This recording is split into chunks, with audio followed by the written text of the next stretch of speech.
বাংলা নববর্ষ, যা পহেলা বৈশাখ নামে পরিচিত, এটি বাঙালির সংস্কৃতির একটি গুরুত্বপূর্ণ অংশ। প্রতি বছর 14 এপ্রিল এই উৎসবটি উদযাপিত হয়ে থাকে। তারই ধারাবাহিকতায় বসুন্ধরা পাবলিক স্কুল অ্যান্ড কলেজে ব্যাপক উৎসাহ ও আনন্দের সঙ্গে পালিত হয়েছে বাংলা নববর্ষ।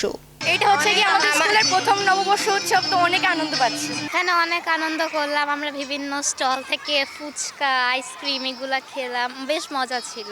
আমরা আনন্দ মিছিল করেছি, নাগরদোলা উঠেছি, অনেক বিভিন্ন স্টল ঘুরে দেখেছি এবং অনেক খাওয়া দাওয়া করেছি। বাংলা নববর্ষ শুধু একটি ক্যালেন্ডারের তারিখ নয়, এটি বাঙালির প্রাণের উৎসব। দিনটিতে সকাল থেকেই শুরু হয় মঙ্গল শোভাযাত্রা দিয়ে একটি বর্ণাঢ্য র্যালি।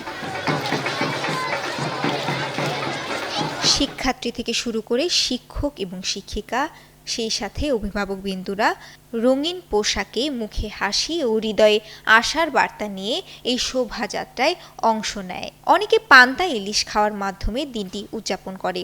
স্কুল প্রাঙ্গণটি ঘুরে দেখলে চোখে পড়বে বিভিন্ন স্টল, সেই সাথে বাচ্চাদের খেলার বিভিন্ন রাইডস। এখনকার বাচ্চারা যেমন এখন যে জেনারেশনটা, বাচ্চারা কিন্তু অতটা গ্রাম বাংলার সাথে পরিচিত না। তো এই জন্য আমাদের উদ্যোগটা ছিল যেন বাচ্চারা এই স্টলগুলো দেখার মাধ্যমে বা এই যে নাগরদোলার আয়োজন আছে, যা যা আয়োজন আছে, ওরা যেন গ্রামের সাথে পরিচিত হতে পারে যে আমাদের অ্যাকচুয়ালি রুটটা কোথায়। তো সেখান থেকে আইডিয়াটা বের করে আসলে এই মেলাটার আয়োজন করার জন্য বাচ্চারা এই রুটটা আমাদের যে অ্যাকচুয়াল রুট গ্রাম বাংলার সাথে পরিচিত হতে পারে। নববর্ষ মানেই নতুন আহ্বান, পুরাতনকে বিদায় জানিয়ে নতুন জীবনের সূচনা। এই দিনে গ্রামগঞ্জে বসে বৈশাখী মেলা, যেখানে নানা ধরনের হস্তশিল্প, পিঠা, খেলনা ও সাংস্কৃতিক অনুষ্ঠানের আয়োজন থাকে, সেই আয়োজনগুলোকে তুলে ধরেছে Bashundhara public school and college তাদের মাঠ প্রাঙ্গণে। বাংলাদেশের প্রতিটি মানুষকে নতুন বছরের শুভেচ্ছা জানাই। সব হিংসা বিদ্বেষ ভুলে যেন আমরা নতুন বাংলাদেশকে এগিয়ে নিয়ে যাই। Bashundhara public school and college হলো কি শেকড়কে ভুলে না। এই শেকড়ের টানে, শেকড়ের জায়গাটাকে মজবুত করার জন্যই এই যে প্রোগ্রামগুলো করতেছে, এইটা আমি মনে করি এটা ডেফিনেটলি খুবই ভালো একটা জিনিস।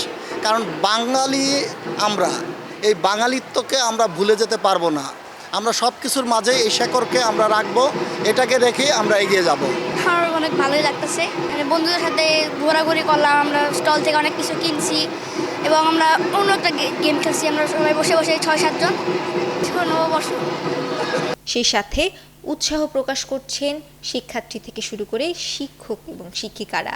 ভালোই লাগতেছে নববর্ষ। লাস্ট কয়েকবার রমজানের মধ্যে ছিল, সো ওইভাবে উদযাপন করা হয় নাই, বাট এইবার ভালো লাগতেছে। মেলায় এখানে অনেক সুন্দর আয়োজন করা হয়েছে।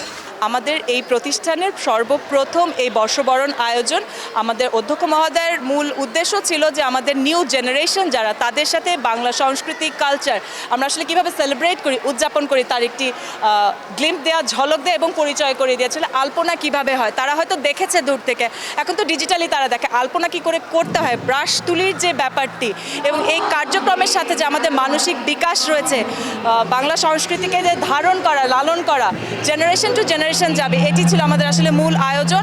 শ্রেয়া রায়, কালের কণ্ঠ।